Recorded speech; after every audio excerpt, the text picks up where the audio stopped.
Hi there, thanks very much for joining us. I'm Philip Duncan.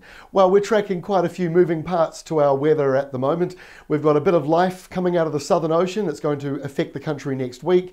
And the tropics are fairly active with more life coming there as well. But the main focus for New Zealand at the moment is actually the cold snap, which is coming later this weekend and for the start of next week.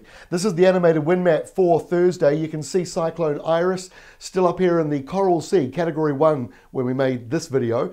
Now, the weird thing is the storm is actually tracking along southeast. It's going to do a U-turn and go back the way it just came from. So it could actually be out at sea for 2 or 3 weeks now. It's been nearly 2 weeks.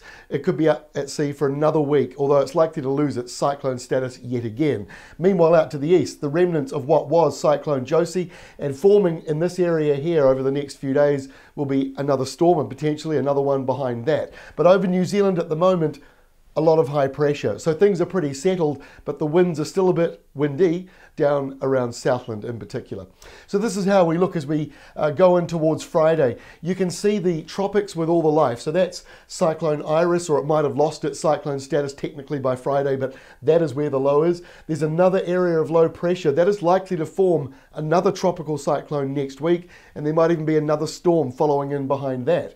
And then out to the east, or the northeast of New Zealand, what was Cyclone Josie now falling apart. So in the New Zealand area for Friday, high pressure remains dominant around the upper part of the country. And then in the South Island, you've got more of those windy westerlies, which means more of the fluctuating temperatures, and over on the western side, more of the rain, some of which will likely spill around into Southland. There's a very slight southerly shift, and that's the beginning of that southerly change. It actually begins as early as Friday, although really it is Saturday that you'll start to see it, that blue line there. So it just hugs the Southland coastline.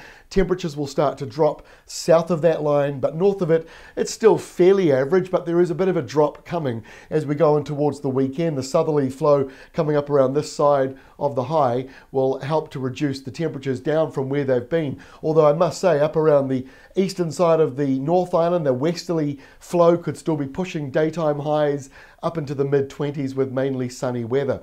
But by Sunday, you can really see that southerly change arriving. There's a low now that helps energize it. The high out to the west, stretching north to south, also helps, working in conjunction with that low to drive up some southerly air. So Sunday is the day that you'll get that, but it'll be warmer and windier before it arrives for most other places from the westerly quarter. The rain clouds then arrive a bit later on. So when you get to Monday, there's New Zealand down there. That cold blue line, that indicates that southerly. So it is a pretty cold day on Monday. And when I say cold, I mean highs of around 10 to 14 degrees, which is about 10 degrees below where it has been perhaps for the last week in some spots. And that south to southeast flow snakes its way into the North Island on Monday as well. Meanwhile, in the tropics, look at that. There's the next storm forming directly north of us and potentially another one behind it.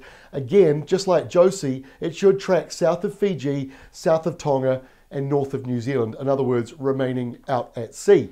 And finally here, this is next Tuesday. This is the coldest day of next week. We've got the southerly flow locked in over the South Island by a big high. So we could be seeing some frost inland. And then in the North Island, the colder change comes through. Look at the blue line indicating that the thinner air, the cooler air coming in. So we are expecting a much colder day on Tuesday in the North Island. Highs around the low teens in the lower part of the island and the late teens for the northern part. I think Kaitaia is the only place that will still be on 20 degrees. There'll be snow on the ranges of both islands, or at least the mountains in the Central Plateau and around the Southern Alps, although they'll be clearing on Tuesday in the south thanks to that high. So there we go, a lot going on with the tropics and the Southern Ocean waking up, but New Zealand's still somewhat in that middle ground with the highs. So that's why we're getting a little bit of the taste of both sort of ends of the world. We're getting a little bit of tropical air sometimes, and then it mixes up with that Southern Ocean air, and that is very typical of autumn.